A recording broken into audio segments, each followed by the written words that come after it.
Hello student, welcome back to Gyan Yatra GK. आज हमने last time किया था 100 क्वेश्चन लूसेंट वाले।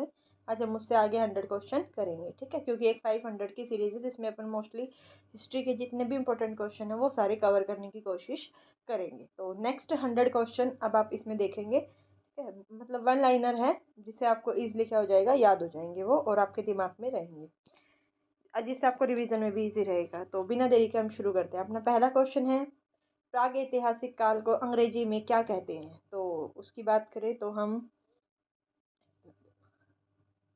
हाँ, प्रागैतिहासिक काल को हम अंग्रेजी में क्या कहते हैं, उसको कहते हैं प्रोटो हिस्टोरिक या प्री हिस्टोरिक एज बोला जाता है। नेक्स्ट क्वेश्चन है, मानव जीवन के अध्ययन हेतु सबसे महत्वपूर्ण स्रोत क्या है।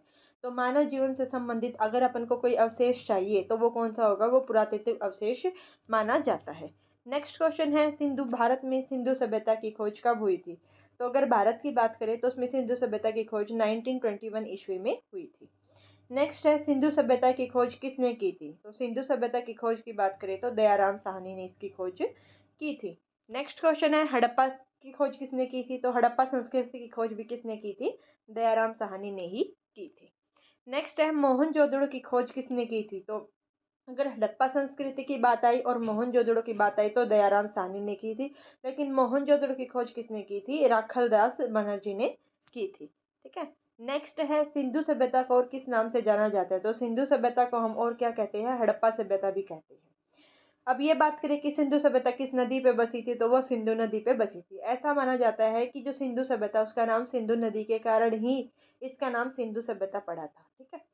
सिंधु सभ्यता का काल लगभग क्या था। तो 2500 से लेकर 1750 ईस्वी से माना जाता है। टू 2500 टू 1750 ईस्वी पूर्व माना जाता है। नेक्स्ट है, सिंधु सभ्यता के सबसे बड़े नगर की बात करें तो वो कौन सा था, वो है मोहनजोदड़ो। इसका सबसे बड़ा नगर माना जाता है। नेक्स्ट है, हड़प्पा वर्तमान में किस देश में स्थित है। तो हड़प्पा की बात करें तो वो पाकिस्तान में है और मोहनजोदड़ो भी कहाँ पर है, वो भी पाकिस्तान में ही है। मोहनजोदड़ो का अर्थ क्या है। तो मृतकों का टीला मोहनजोदड़ो को बोला जाता है। नेक्स्ट है, भारत में सबसे बड़ा हड़प्पा स्थल कौन सा माना जाता है। तो भारत की बात करें तो उसमें सबसे बड़ा हड़प्पा स्थल राखीगढ़ी माना जाता है, जो कि हरियाणा के हिसार जिले में पड़ता है। अच्छा, पूछ रहे राखीगढ़ी कहाँ पर, तो राखीगढ़ी कहाँ पर है, हिसार में है, जो हरियाणा में है। राखीगढ़ी किस राज्य में है, तो ये हरियाणा के हिसार जिले में पड़ता है। नेक्स्ट, लोथल किस राज्य में स्थित है। तो लोथल की बात करें तो वो गुजरात में है और ये बंदरगाह माना जाता है, ठीक है। ऐसा माना जाता है कि इकलौता बंदरगाह सिंधु सभ्यता का वो कौन सा है, वो लोथल है। नेक्स्ट है, कालीबंगन किस राज्य में स्थित है। तो कालीबंगन की बात करें तो वो राजस्थान में स्थित है। नेक्स्ट है, धोलावीरा की बात करें तो वो है गुजरात। नेक्स्ट है, हड़प्पा सभ्यता के लोग किस धातु से परिचित नहीं थे। तो हड़प्पा सभ्यता के लोगों की बात करें तो वो लोहे की धातु से परिचित नहीं थे। नेक्स्ट क्वेश्चन है, सिंधु सभ्यता का मुख्य व्यवसाय क्या था, कि वो क्या काम करते थे। तो उनकी बात करें तो वो कृषि और व्यापार करते थे। सिंधु सभ्यता की लिपि कैसी थी। तो उनकी लिपि कैसी थी, चित्रात्मक लिपि थी। और ये माना जाता है कि जो उनकी लिपि थी, आज तक ऐसा कोई भी इंसान नहीं है जो उस लिपि को पढ़ पाया हो। सिंधु लिपि अब तक पढ़ी गई है या नहीं। तो सिंधु लिपि को अब तक कोई भी नहीं पढ़ पाया है, ठीक है। नेक्स्ट है, सिंधु सभ्यता में सबसे अधिक कौन सी धातु का प्रयोग होता था। तो उसकी बात करें तो वो कौन सी थी, कांसा थी। और किससे परिचित नहीं थे, तो वो लोहे से परिचित नहीं थे। नेक्स्ट है, सिंधु सभ्यता के लोग किस पशु से अपरिचित थे। तो वो घोड़े से अपरिचित थे, वो घोड़े नाम के पशु को नहीं जानते थे। नेक्स्ट है, किस पशु की पूजा करते थे। तो वो किसकी पूजा करते थे, बैल की पूजा करते थे। नेक्स्ट है, सिंधु सभ्यता में मातृ देवी की पूजा का परिणाम कहाँ से मिला है। तो मातृ देवी की बात करें तो वो मोहनजोदड़ो से मिला है।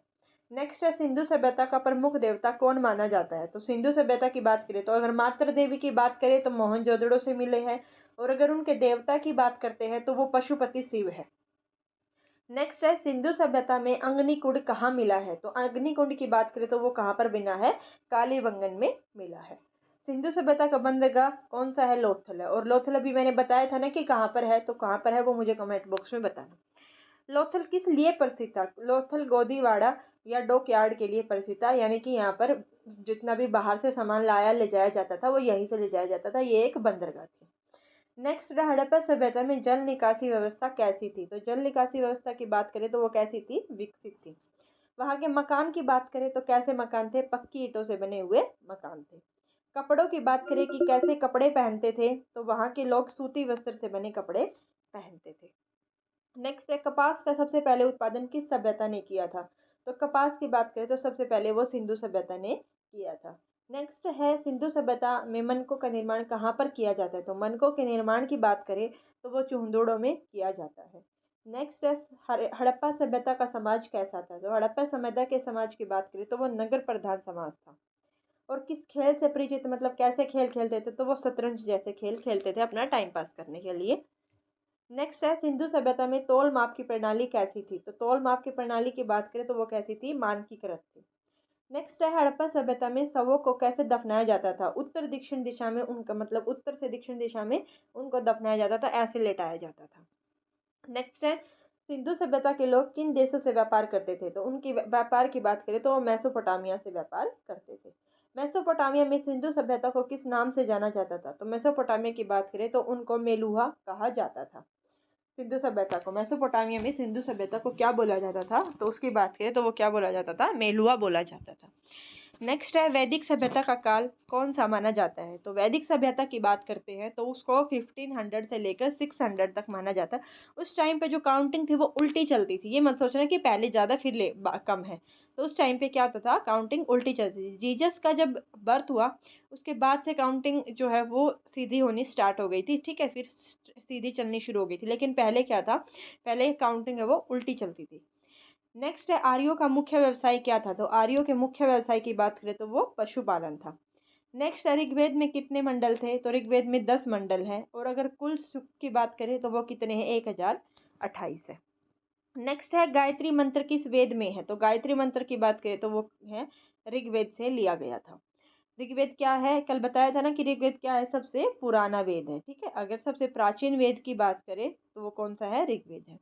नेक्स्ट है, भारतीय संगीत का जनक किस वेद को माना जाता है? तो संगीत की बात करें तो वो सामवेद को माना जाता है। नेक्स्ट है, यज्ञ संबंधी जानकारी किससे मिलती है? तो यज्ञ यजुर्वेद, ऐसे याद रख लेना। नेक्स्ट है, जादू टोना। तो जादू टोना और चिकित्सा का वर्णन किस में फेमस था? अर्थवेद में फेमस था। यही 4 वेद थे अपने। नेक्स्ट है, आर्यों की भाषा क्या थी? तो आर्यों की भाषा की बात करें तो वो क्या थी? संस्कृत थी।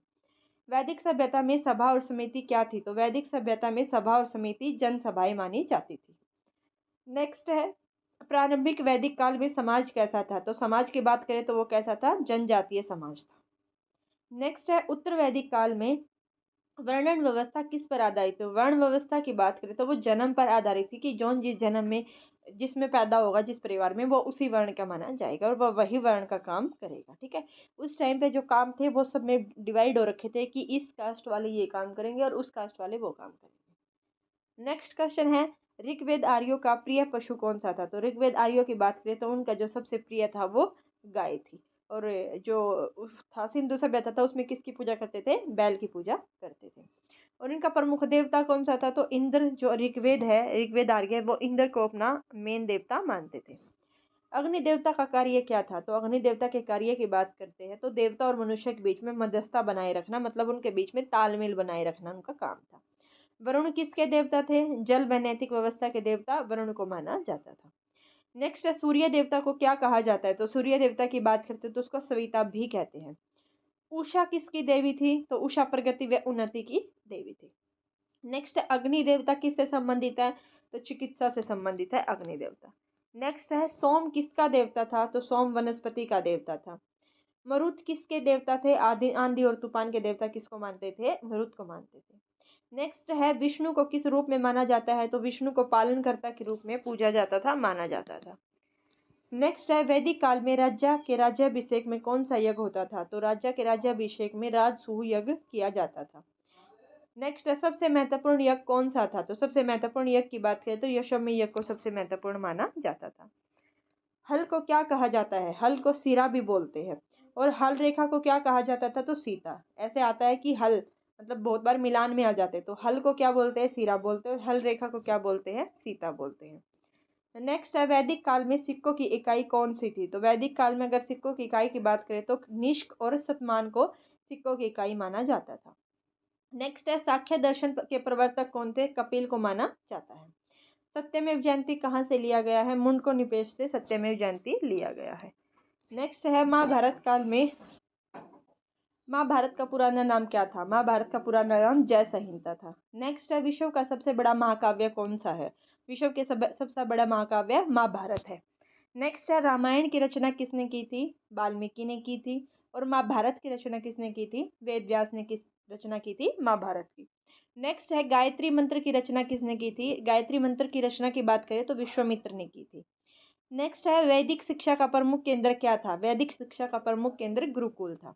नेक्स्ट है, आर्यों का प्रिय पेय क्या था? आर्यों के प्रिय पेय की बात करते हैं तो सोमरस माना जाता है कि वो प्रिय पेय जिसको ना समझ आए, मतलब सबसे ज्यादा पीना क्या पसंद करते थे, तो सोमरस को सबसे ज्यादा पीना पसंद करते थे। वैदिक काल में स्त्रियों की स्थिति कैसी थी? सम्मानजनक थी, यानी कि उनका सम्मान करते थे, उनके रिस्पेक्ट करते थे। नेक्स्ट, ऋग्वेद काल में परिवार का मुखिया कौन होता है? पिता को माना जाता था ऋग्वेद में, मतलब कि पितृ प्रधान समाज था, पिता को प्रमुख मेन माना जाता था, मुखिया माना जाता था। नेक्स्ट है, वैदिक समाज में सबसे छोटी इकाई क्या थी? कुल को वैदिक समाज की सबसे छोटी इकाई माना जाता था। नेक्स्ट है, आर्यों का प्रमुख भोजन क्या था? सबसे ज्यादा वो क्या खाते थे? दूध और जौ को वो सबसे ज्यादा खाते थे। नेक्स्ट है, उत्तर वैदिक काल में सबसे प्रिय देवता कौन से थे? तो उत्तर, अभी वैदिक काल था, सॉरी, अभी आर्य काल था और अभी क्या है, उत्तर वैदिक काल है, तो इसमें सबसे प्रिय देवता प्रजापति को माना जाता है। नेक्स्ट है, विष्णु के 3 पगों की कल्पना किस काल में हुई थी? तो विष्णु के 3 पगों की कल्पना की बात करें तो वह वैदिक काल में विष्णु के 3 पगों की कल्पना की गई थी। आर्यों में मुख्य धातु ज्ञान किस धातु तक सीमित था? तो आर्य तांबा और कांसे की धातु का ही यूज करते थे। नेक्स्ट है, वैदिक काल में शिक्षा किस भाषा में दी जाती थी? तो वैदिक काल में जो भाषा शिक्षा है वो संस्कृत भाषा में दी जाती थी। उपनिषेदों की संख्या कितनी मानी जाती है? उपनिषेद कितने हैं? 108 उपनिषेद माने जाते हैं। उपनिषेद का अर्थ क्या है? गुरु के समीप बैठना। उपनिषेद का अर्थ माना जाता है कि गुरु के समीप बैठना, इसका अर्थ होता है। आर्यों का प्रमुख अनाज क्या था? जौ को माना जाता है आर्यों का प्रमुख अनाज, क्योंकि वो जौ और दूध खाते थे, तो उनका जो प्रमुख अनाज था, भोजन था, वो जौ था। नेक्स्ट है, वैदिक काल में व्यापार किस माध्यम से होता था? तो वस्तु विनिमय, मतलब हम आपको सामान देंगे, बदले में आप हमें सामान देना, ये होता है वस्तु विनिमय, अदला बदली करना सामान की। आर्य किस नदी को सबसे पवित्र मानते थे? सरस्वती नदी को सबसे पवित्र माना जाता था। ऋग्वेद में सरस्वती को क्या कहा जाता है? नदी तमा। जो सरस्वती है, नदी है, उसका प्राचीन नाम क्या था? मतलब ऋग्वेद में स्पेशली उसको एक नाम से जाना जाता था। तो सरस्वती नदी की बात आई, ये सरस्वती माता नहीं है, सरस्वती नदी की बात कर रहे हैं, तो वो नदी तमा कहा जाता था। नेक्स्ट है, हड़प्पा सभ्यता में अनाज रखने के बड़े भवन को क्या कहते हैं? तो उसको अनागार बोला जाता था, जहाँ पर अनाज रखते थे। सिंधु सभ्यता में सबसे पहले कपास उगाने के परिणाम कहाँ से मिले? मेहरगढ़ और हड़प्पा क्षेत्र से मिले हैं, सबसे पहले कपास यहीं उगता था। नेक्स्ट क्वेश्चन है, वैदिक काल में गाय को क्या माना जाता था? संपत्ति का प्रतीक माना जाता था, कि जिसके पास गाय है उसके पास बहुत ज्यादा संपत्ति है। नेक्स्ट है, ऋग्वेद काल में युद्ध को क्या कहा जाता है? विष्टि कहा जाता है। नेक्स्ट क्वेश्चन है, पुरोहित वर्ग किसका मुख्य कार्य क्या था? पुरोहितों का काम था यज्ञ कराना, उनका एक ही काम था कि यज्ञ व हवन वगैरह कराते थे। सिंधु सभ्यता में तांबे के रथ का परिणाम कहाँ से मिला है? तो तांबे के रथ की बात करें तो वो देमाबाद से वहां के परिणाम मिले हैं। नेक्स्ट, हड़प्पा सभ्यता में चावल के अवशेष कहाँ से मिले हैं? लोथल से मिले हैं, और मुझे ये बताना लोथल कौन से स्टेट में पड़ता है भारत के। नेक्स्ट है, वैदिक काल में शिक्षा पूर्ण होने पर कौन सा संस्कार दिया जाता था? जब वहाँ की शिक्षा पूरी हो जाती थी, कि जो भी उनकी एजुकेशन थी वो, उसके बाद समावर्तन संस्कार दिया जाता था। नेक्स्ट, आर्यों का प्रमुख मनोरंजन क्या था? कि वो कैसे अपना मनोरंजन करते थे उस टाइम पे? तो रथ दौड़ और जुआ जैसे खेल खेल के वो अपना मनोरंजन करते थे। नेक्स्ट है, सिंधु सभ्यता की प्रसिद्ध नृत्य करती हुई कांस्य मूर्ति कहाँ से मिली है? तो सिंधु सभ्यता में जो नृत्य करती हुई कांस्य की मूर्ति है वो मोहनजोदड़ो से मिली है, और मोहनजोदड़ो फिलहाल कहाँ पर है? अगर करंट की बात करें तो वो पाकिस्तान में पड़ता है। ठीक है, ये हमारे 100 क्वेश्चन हो गए, सेकंड पार्ट हमारा कवर हो गया है। आप आगे 3 पार्ट और देखेंगे, और प्लीज़ आपसे रिक्वेस्ट है ज़्यादा से ज़्यादा लाइक करना और सब्सक्राइब करना, ठीक है, शेयर भी कर देना, और अगर आपको कोई कमी लगे तो कमेंट बॉक्स में ज़रूर बताना कि आपको इस वीडियो में क्या कमी लगी है। चलो मिलते हैं नेक्स्ट क्लास में।